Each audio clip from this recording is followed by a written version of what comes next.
with the right number on, but it would be in the post next 10 days. So I found a better solution than she did working there. But fucking hell.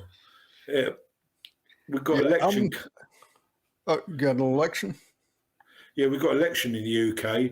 Tory party is probably going to get wiped out, or near enough, after having a massive majority. Then we've got the idiot Labours in there, and if they don't fall apart in government, they're going to get wiped out in the next election. It's absolute fucking chaos. It sounds about like the way we do it here in the States. They swap back and forth. Sometimes Republicans win, sometimes Democrats win, but nothing fundamentally changes. Yeah, that's why they don't want Trump, because he's going to change things, or so he says. Well, they don't want Trump because he hasn't been in politics forever like the rest of them. He hasn't built up the networks and the exchange of favors and things. He won't be as controllable. He occasionally says the quiet part out loud. That's what they don't like. He's not as manageable. Yeah, this is it. And Tulsi Gabbard's 12-1, and I keep putting money on her to be the vice president, because to me it seems a logical choice. He could do worse. Yeah, I mean, the other one's the favourite there, Tim Scott, I think, or Tom Scott, and he's a bit of a blowhard, and he'd probably be good as a cabinet post, so to speak. You know, like Yellen and all that are. But yeah, I think Tom Cotton was the last word or the last name that I heard mentioned. Yeah, I don't, and I seem to think that it will be female pick. So it almost has to be Tulsi then, or somebody we've never heard of. It's even Nikki Haley. Stefanik's been mentioned. I know the name. I can't picture her. She was the one who interviewed those DEI picks who were presidents of Harvard and MIT when they asked, is calling for the genocide of the Jews hate speech. Do you remember that? That I remember. Yeah. Stefanik was the woman who was asking them that, and they were too stupid to realise, that it was they were giving the right answer. It just wasn't the answer she wanted. It was a stupid question. It was very, very, very slanted. There was only one answer that would be acceptable, and she wasn't going to be happy with anything else. Yeah, but speech is not violence. Speech is not hate. The whole premise of her question was ridiculous. Yeah, she was asking the question in the framework of hate speech. So in the framework of hate speech, is that hate speech? Well, you have to judge that on a case-by-case basis. There's no blanket thing that says all speech that isn't nice to Israel is by default hate speech. That's ridiculous. That's stupid. Yeah, and I don't agree with hate speech is full stop. And if I was in power, I'd be getting rid of all the hate speech laws. I said, well, work it out, debate and things like that. I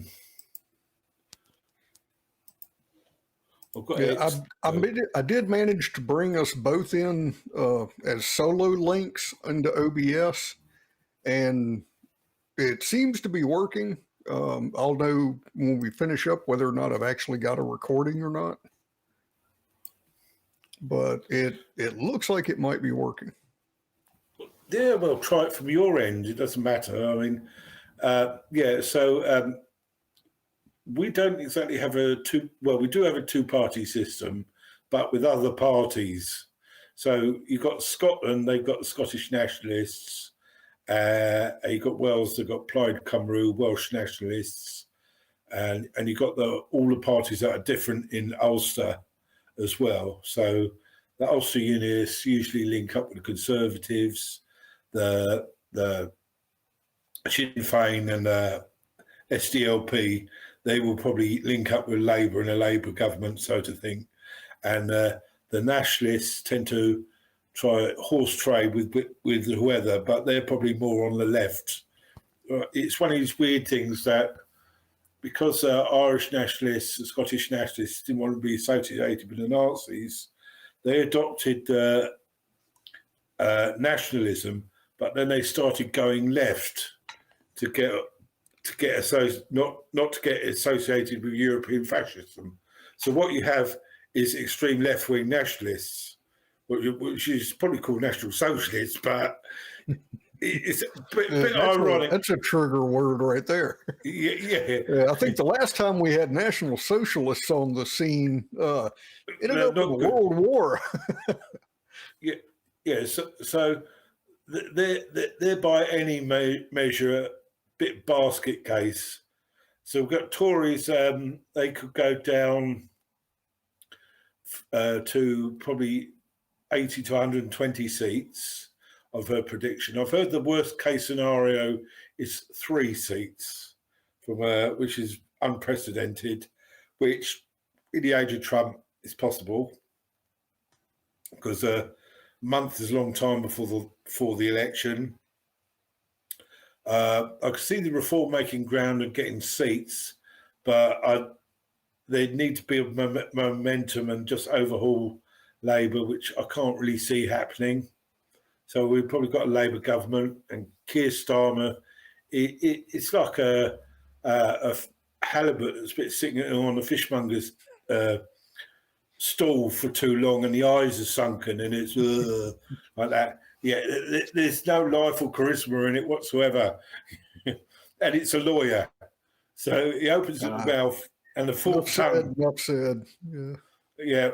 I mean, I'm pretty sure I heard that they once added an amendment a couple hundred years ago to ban lawyers from standing for office because they thought they were just disreputable liars. I think it was in the mid or early 1800s in the US, but it was struck down as being unconstitutional. But I think it's a good idea, though. I could get behind that. Absolutely. Yeah.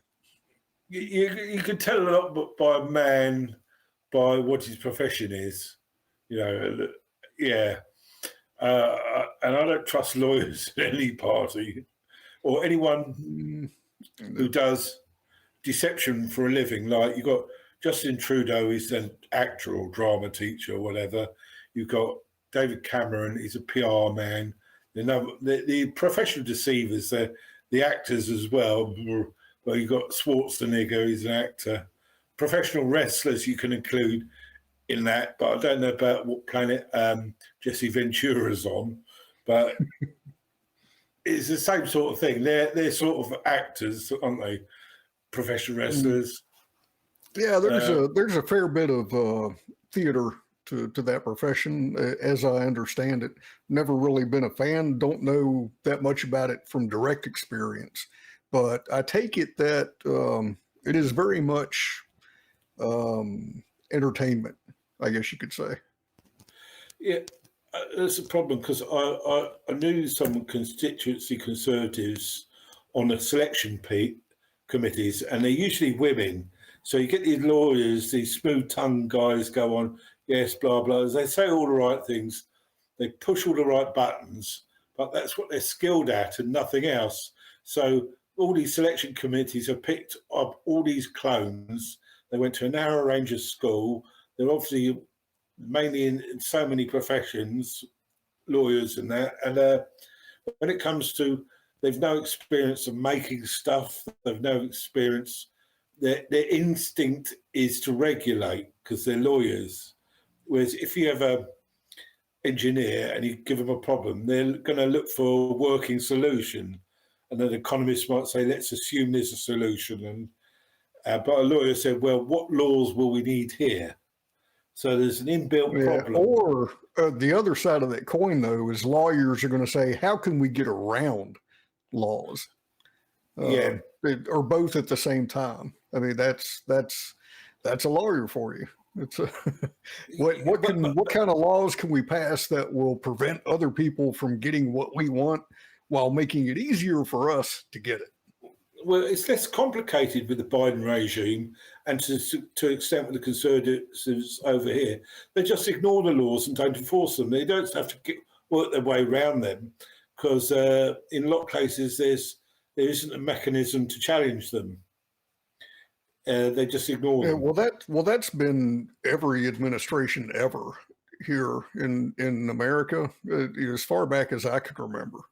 I mean, if we had actual checks and balances and people were actually held accountable for doing things they weren't supposed to do and breaking laws and making laws that were clearly unconstitutional, we can go back to Bush Jr.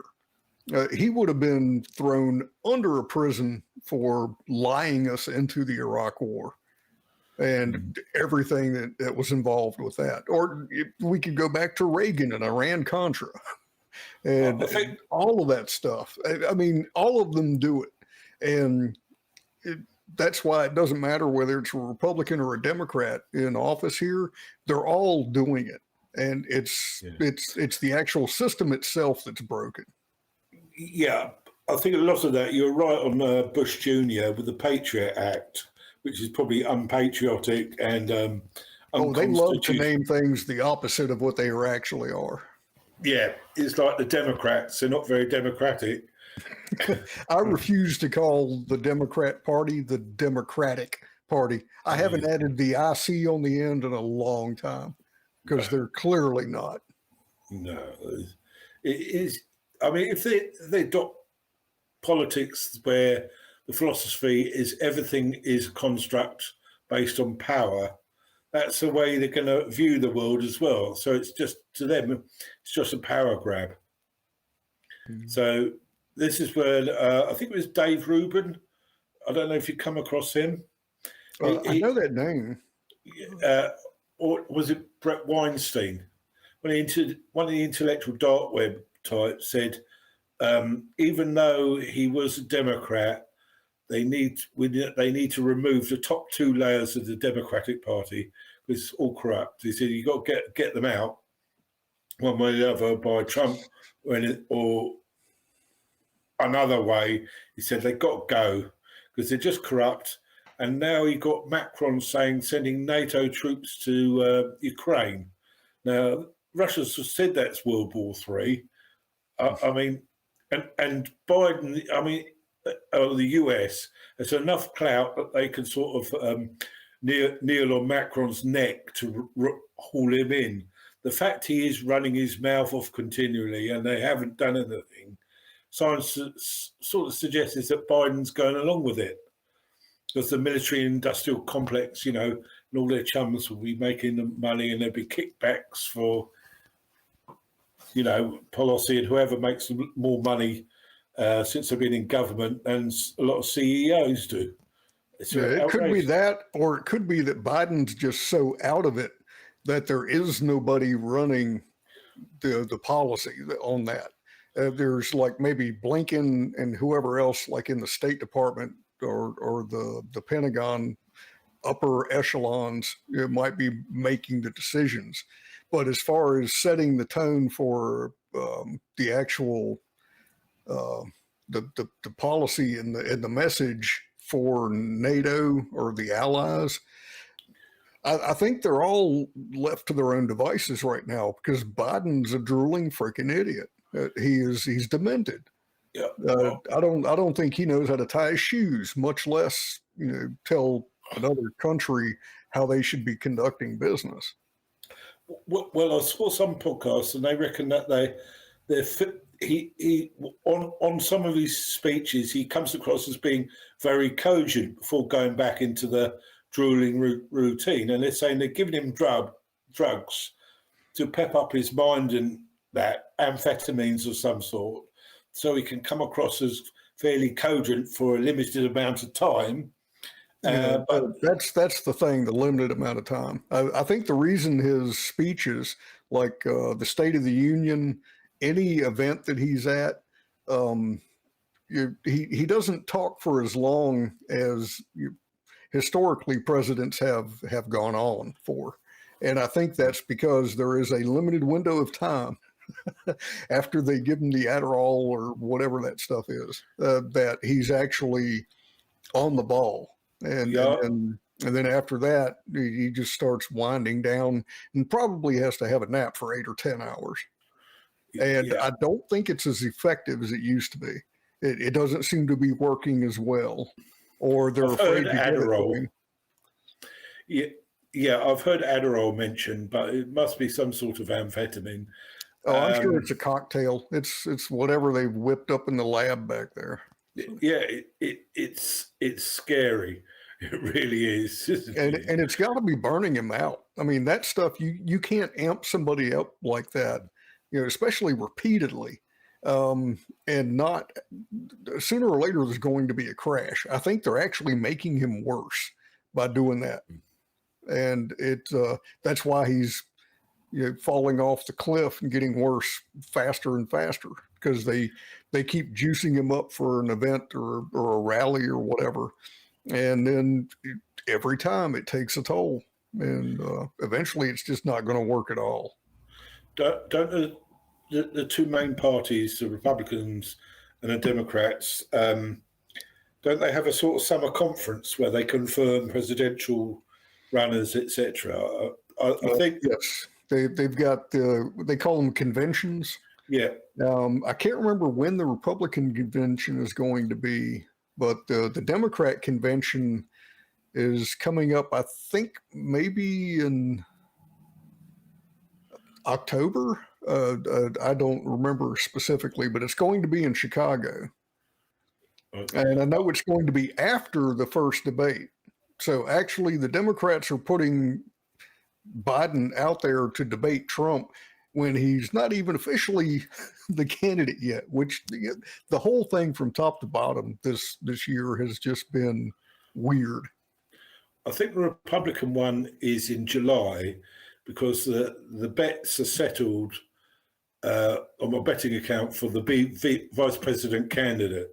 So whoever Trump picks will be before August. So I think I saw somewhere like it's the 20th of July, I think, or somewhere around there is Republican convention, which makes sense. I thought that. Let me look that up real quick.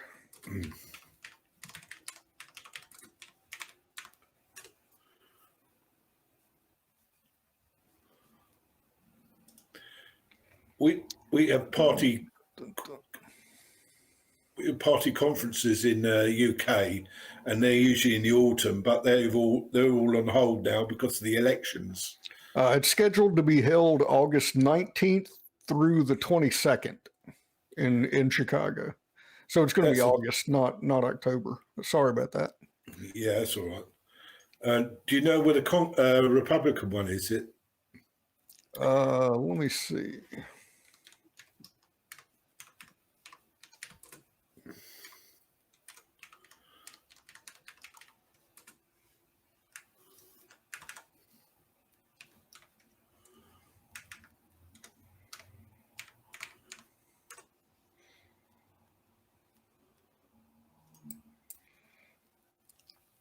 Looks like it's going to be, where is it? It's going to be in Milwaukee. All right. From July 15th through the 18th. Oh, it's pretty close. I've got my betting thing up, and US presidential election 2024.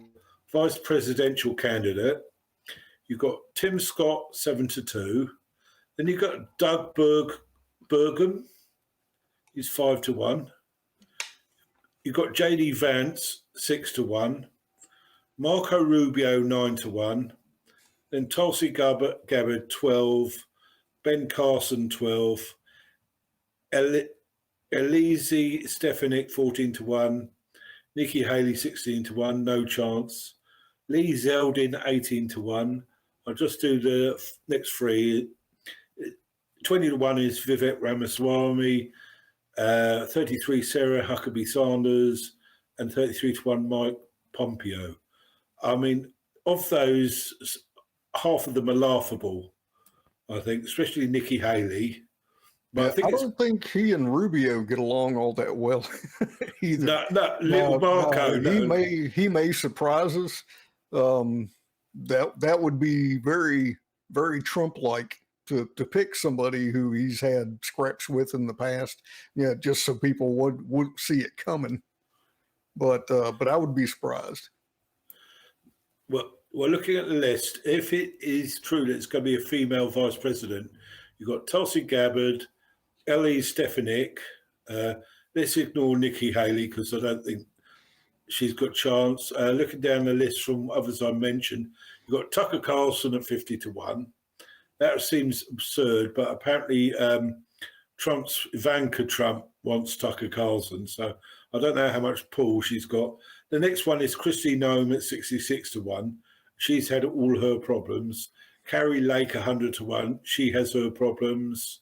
I really couldn't recognise the other one, apart from Marjorie Taylor Greene. She's 100-1. And I don't think Trump's going into this one just to troll, so it won't be Marjorie Taylor Greene. They've got Sean Hannity at 100-1 here. Michael Flynn, that could be one at 40-1. That will piss a lot of people off. But that's what the book says here in my betting account. So Tim Scott favourite, but the short money on the female candidates are Tulsi Gabbard and Ellie Stefanik. So I'm hoping for Tulsi for a result at the bookies anyway. Yeah, I think actually Tulsi would probably be the best overall pick for him, as far as broadening his base. And I mean, she's been working hard to build up her conservative bona fides. So I think she would be a good partner. They would have a good working relationship. I don't remember her actually, like locking horns with him or being particularly anti-Trump or anything like that. I was quite the opposite. I heard something. I can only verify the first half of it. 10 years ago, Nigel Farage was the first foreigner or non-American to appear at CPAC, the Conservative Political Action Conference. This year, they were all Xavier Millier and all these Conservative leaders were all over the world. They were here this year. That was 10 years ago. And this year, Tulsi Gabbard gave a speech at CPAC. You listen to that, how much that would chime in with Trump. I think she's the first elected Democrat or former Democrat to appear at CPAC. So, yeah, you're on the money then. She has been one of those reaching out. The only other person reaching out, I would say, is Bill Maher, and he's a comedian. Do you ever see him? Bill Maher? Bill Maher, yeah. But he's not a politician. Oh, he's not even a comedian. He's a dumbass as far as I'm concerned. He gets it right sometimes. He's a stoner, isn't he? So I think he's a former alcoholic, and I think he may have actually pickled his brain back in the day. He's never been particularly funny, and I guess unless his writers were on point that week. But he himself, he's rabidly Islamophobic. He says he's an atheist, but he has a extra special hatred for Islam. So don't know what's going on with that. I think a combination of maybe September 11th, 9/11, when they flew the planes in the towers. I think a combination of that and Trump broke his brain completely. Whatever was left of it, it got shattered. And now he's funny, but not in a good way. He's not funny the way he's trying to be. He's funny in that you can't believe anyone would say such stupid shit. Yeah, but if you study Islam, there's a lot to not like about it. As a non-Muslim. There's a lot to not like about all of them. I mean, the Bible, the Christian Bible, is full of rape and killing women and children and genocides, and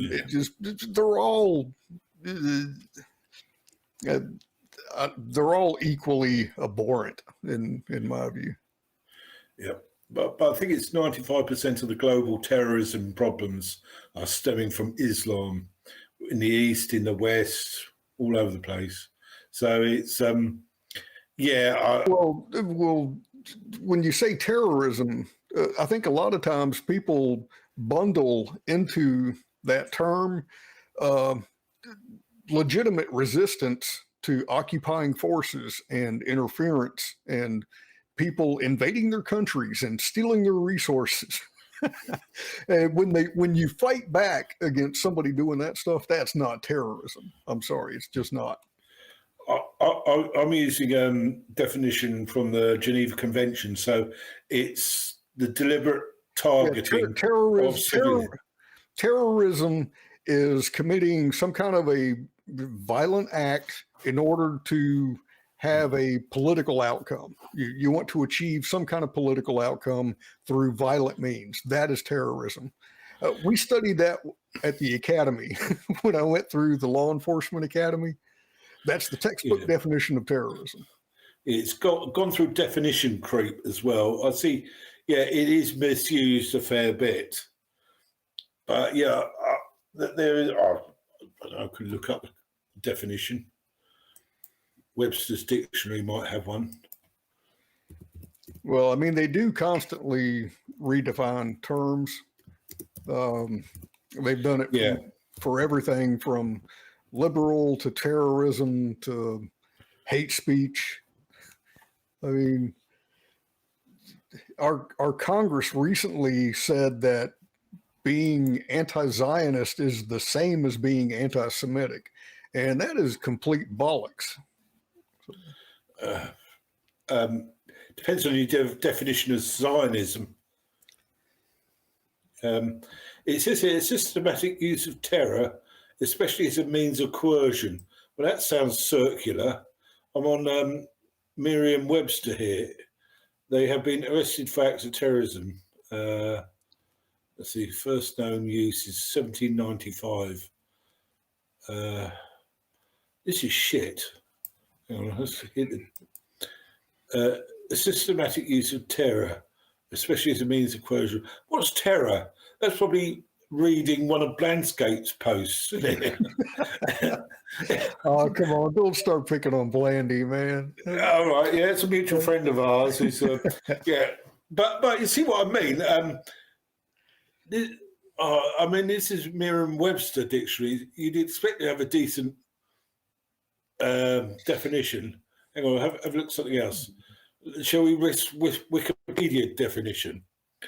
There is no consensus, scholarly or legal, of the definition of terrorism. Fair enough. Various legal systems and government agencies use different definitions of terrorism. Yeah, the enemy. The government has been reluctant to formulate an agreed upon legally binding definition. Difficulties arise from the fact that the term has become politically and emotionally charged. A simple definition proposed to the United Nations Commission on Crime Prevention and Criminal Justice by terrorism studies scholar Alex P. Schmid in 1992, based on the already internationally accepted definition of war crimes as a peacetime equivalent of war crimes, was not acceptable. That was what I was alluding to. And they came up with all that gobbledygook because they keep changing what they call terrorism and who they call terrorists. And nowadays, terrorist is just anybody who doesn't do what we want, basically. Yeah, I mean, who was it?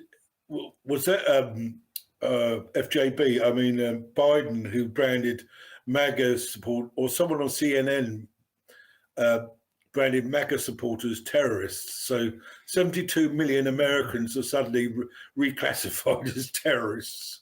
I mean, what's that supposed? I don't remember that specifically, but I don't watch those shows. But I'm not surprised, and I'm sure somebody on there has done that. It all started when Hillary Clinton dumped millions of people into a basket of deplorables, and it's just all been downhill ever since. Yeah. While I'm on Yandex, I'm going to look up CNN called MAGA terrorists. CNN's Labor Day message. Let me see. If you're MAGA, you're a terrorist. Oh, that's lovely, isn't it? That's CNN anchor Jim Acosta. I think they missed a W off that, wanker. Declared on Labor Day weekend that Trump supporters are like the American Taliban, which he nicknamed MAGA ban. Acosta said, leading figures on the far right have been sounding the alarm on Afghanistan evacuees all week. The refugees are coming, And over on Fox, human manure spreader Tucker Carlson has floated yet another race-baiting conspiracy theory that tens of thousands of Afghan refugees will be sent over this country in order to change the outcome of elections. Acosta then showed clips of Tucker Carlson and Madison Cawthorn discussing bloodshed, and House Minority Leader Kevin McCarthy and MTG urging telecommunications companies to not to cooperate with the Select Committee investigation in blah, blah, blah, January 1. Acosta goes on, so they're quoting him further down. People's Voice TV, I don't know, this is a bit dodgy. But yeah, I've heard that from many sources, but I look for the date on this, September the 6th, 2021. Didn't Jim Acosta get fired? I know that name, but like I said, I don't follow those shows, so all I know is the name. I couldn't even tell you what he looks like right off.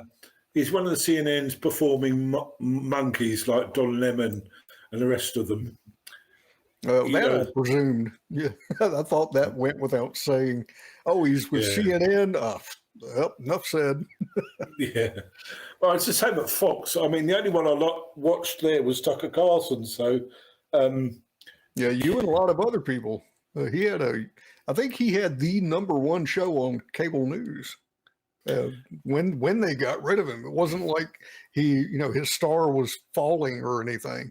He was at the top of the game when they actually booted him out, which was silly just from a business perspective. Yeah, apparently Fox lost 2/3 of their viewers. Now he's getting phenomenal numbers on X or Twitter, whatever you want, Elon's territory.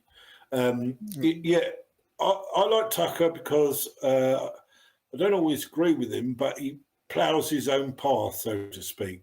You can see that he was being controlled, but then probably about a year before he got the sack, I got the impression that he'd upgraded his researchers. His arguments were coming more on point, and it was becoming more watching. Because I saw him years ago, I just thought he was just a bit nasally with a fake laugh. Well, he's got a horrible laugh, but anyway. But yeah, he did seem to come on point, which obviously upset the establishment. So they were going to come after him one way or the other. And they probably still will now he's been offered to interview Putin. I haven't seen that, by the way, but yeah, I do catch. I did watch that.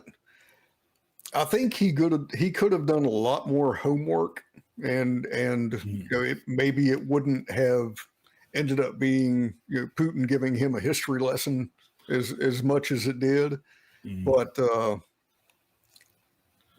I commend him for doing the interview at all. I mean, to begin with, kudos to him for doing that. What other mainstream or legacy news, whatever you want to call it, who else would have done that? Absolutely nobody. It would have been a death knell for their careers. Of course, they'd already bumped Tucker, so what did he have to lose? And so I think he actually absolutely did the right thing by having that interview.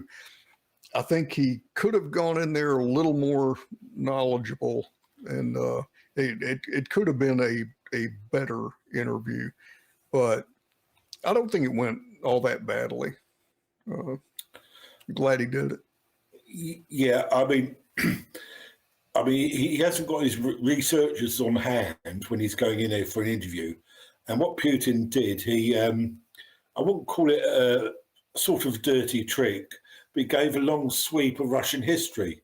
And there's a hell of a lot of it. And I've studied the economic history from about the 1850s up to the Bolshevik Revolution, where then suddenly everything came censored. And they're doing fantastic, so to speak. And obviously there's Dostoevsky and other writers that I've read. So Russia has a rich culture. So if he's going to give it a sweep of history, he's just going to effectively drag Tucker Carlson. It's like if you were giving them, if I was interviewing you, you gave a history of West Virginia or something. There's only sort of snippets I know from here or there, you know. Well, Tucker kind of invited that by, going straight to ignoring everything else and saying, all right, well, what about this incident? What about, this situation? And to actually, because nobody from America will go and interview Putin, there's never been a conversation about any of this stuff before, at least not for an American audience. And so he kind of had to go, wait, we can't start there. We've got to go back a little bit and get the context of where all this is coming from. Now, if Americans were actually exposed to other foreign leaders, especially the ones we consider adversarial, on a regular basis, these discussions would have been happening ongoing. It would have been a process, a series of conversations, and it wouldn't have had to be like a history dump because nobody had been exposed to any of that information before, because our media are not going to go there. They just won't. They refuse. Yeah, I can understand that. Yeah, so the two things, if we're going to switch back to the British election coming up, if you want to know what a basket case the Conservative Party is, they called election, so they're arguing for continuity. And they call the election on the day of a world-famous independence revolution, the US revolution, July 4th. Now, to me, are they trying to be ironic, or are they that fucking stupid? Because the opposition can use that. Yeah, we won independence from the Conservatives. The next thing they do, they get the leader, Rishi Sunak. He gives a speech outside the shipyard where they built the Titanic. You know, I don't even have to explain that one. Someone, the PR people, whoever the Tories have got, probably lied on their CV or something, or they got them under an archway where they had a bottle of methylated spirit and some fentanyl or whatever they're taking, because those are probably the two most basic and simplest but massive fuck-ups any political party could do going into the election. What was it, Howard Dean, who was the first political meme where he went, yeah, and that came, the scream, yeah, Dean scream, yeah, that sadly that ruined his career, and it was very funny, I have to say, but he did that. That's one politician do that thing. You've got the political party and its whole apparatus. They've done two similar things in the first week of the campaign for re-election. So you see what it's like last time. They're stupid. There's no other word for it. Yeah, it seems like somebody would have at least heard of the word optics and been looking out for things like that. But Sunak calling the election. He's a bit of a short guy, but he was on this massive lectern that made him look small. It was pissing down. There was nobody holding an umbrella, so he's getting soaked. He looks like a TV character, Roland Rat, anyway. So looking like a drowned rat.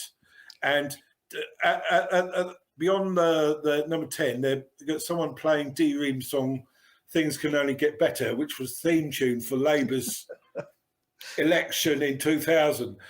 I mean, if you were making a comedy sketch, you could have done it better, you know.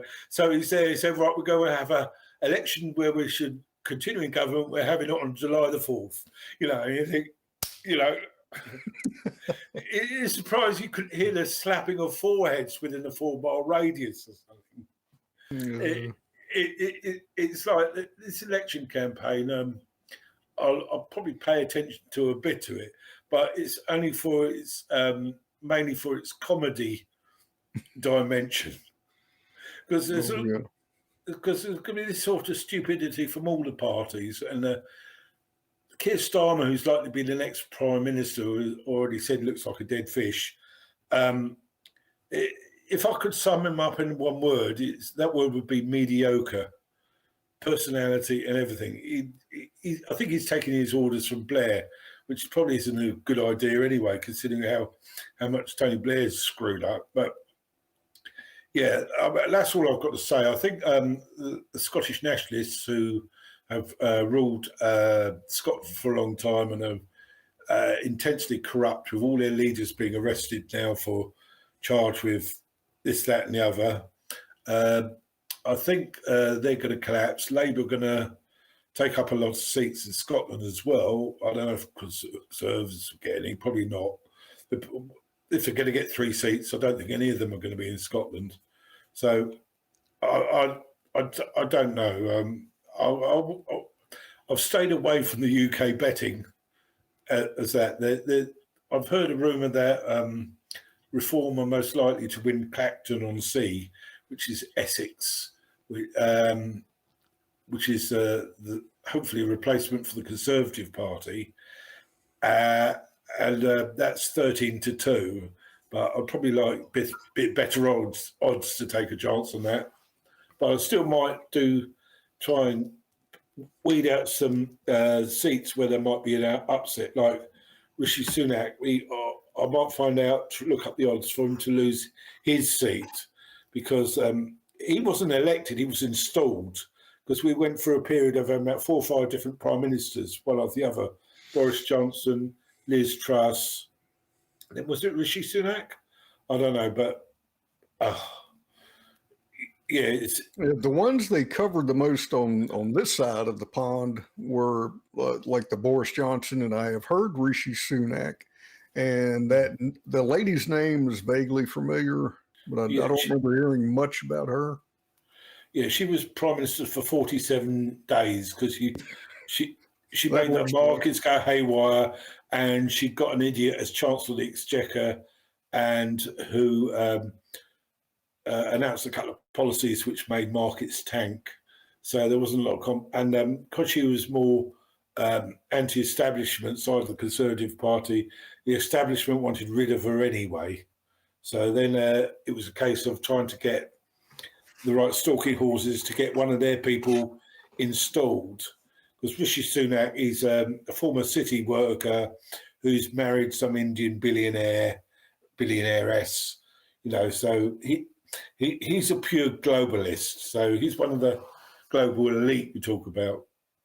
Not exactly conspiracy, but whereas we've got Keir Starmer, much the same thing, apart from being mediocre.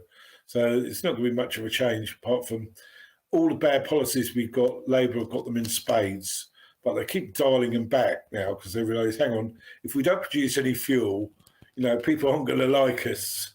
So, I mean, a lot of the green policies are just pure insane. I mean, with our coastline, they should be going for tidal, hydroelectric, or geothermal.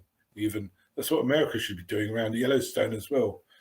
They've got all this cheap energy there, masses of it. You don't really need expensive. You don't really need over dependence on fossil fuel either. Well, the thing is with that, you can't transmit electricity from one side of the country to the other. It's just there's too much loss. Now, if we had a room temperature superconductor or something like that, where there was minimal, if any, loss during transmission, yeah, you could get all your energy from one place and send it everywhere else if you wanted to do it that way. But yeah, that's not feasible right now. That's why it should be geothermal, where they have, say, a volcano or hot springs or the coast. It should be hydro, where there's a dam or something else that can be exploited like that. Wind and solar, wherever they make the most sense, it should be done by region, if not locally. Just whatever works for that area is what they should be doing. If they're trying to do like a one size fits all for the entire country, yeah, of course it's going to be a clusterfuck, because that is the stupidest way to go about it. Yeah. They don't call wind energy, the turbines, bird choppers for nothing. Have you seen any of them online? It's not quite as bad as they make it out to be. Not in the general scheme of things, but they don't have to be turbines. I mean, all it is kinetic energy turned into electricity.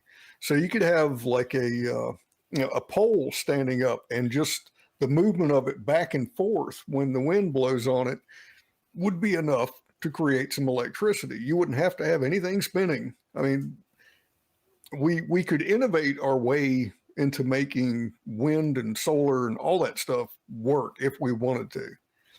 But the problem is the fossil fuel lobbies and the moneyed interests who have already become well established in those industries. Got a lot of money to throw around. They can influence quite effectively.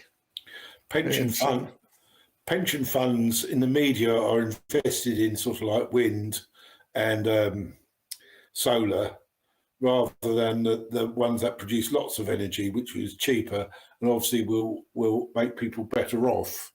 So this is another instance we're working against the media. You go on about the green agenda, but they're not the ones who are going to be hit by higher fuel prices. Mind you, got my water bill today, so that's a bit excessive. But yeah, so really they should be aiming for getting clean, renewable energy and tons of it, so it's cheap. All those matter. And unfortunately for the West, collectively, the people who are innovating the most right now on that front are the Chinese. But of course, we can't do business with them because we've decided they're the enemy. So we're just shooting ourselves in the foot as far as solar and stuff like that goes, because they are the leading edge of that technology. Well, China's an interesting case because it has zero natural resources, as in ores and that. So that's why they become manufacturers. But they discovered they got these massive rivers like the Yellow River, the Yangtze, and they can build dams all over it. But they've been building them with the lowest bidder, so to speak, and all the Communist Party corruption. So ever so often these dams burst, which I don't know how often that happens in the United States, but it doesn't happen in Britain. It's happening more and more frequently.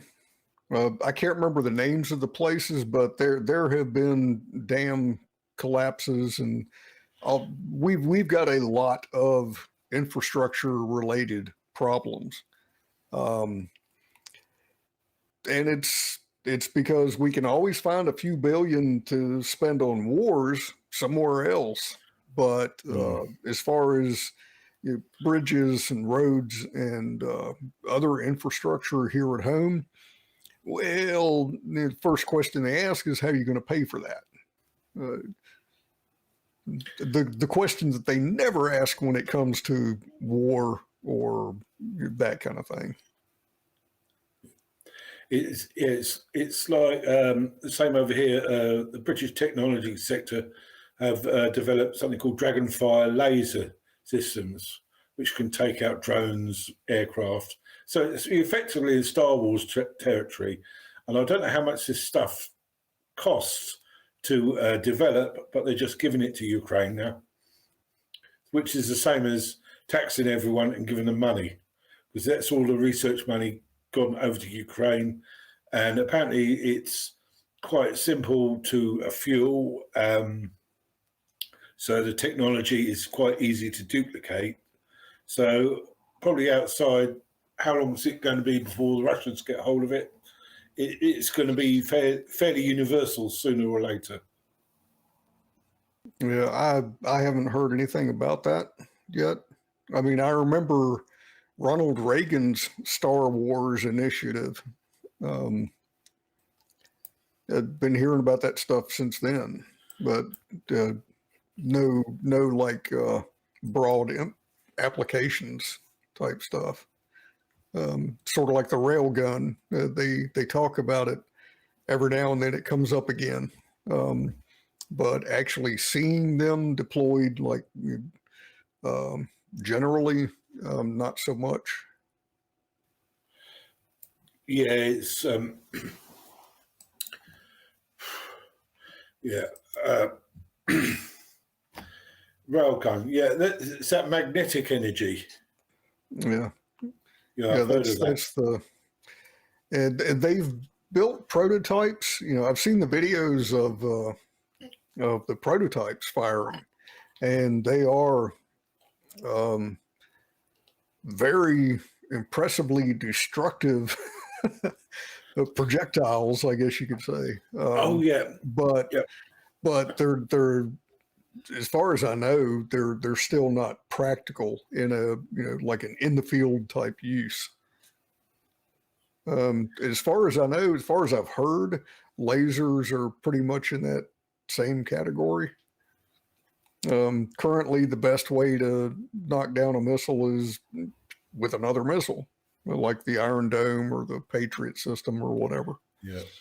But those are rapidly becoming obsolete because now you've got the swarms.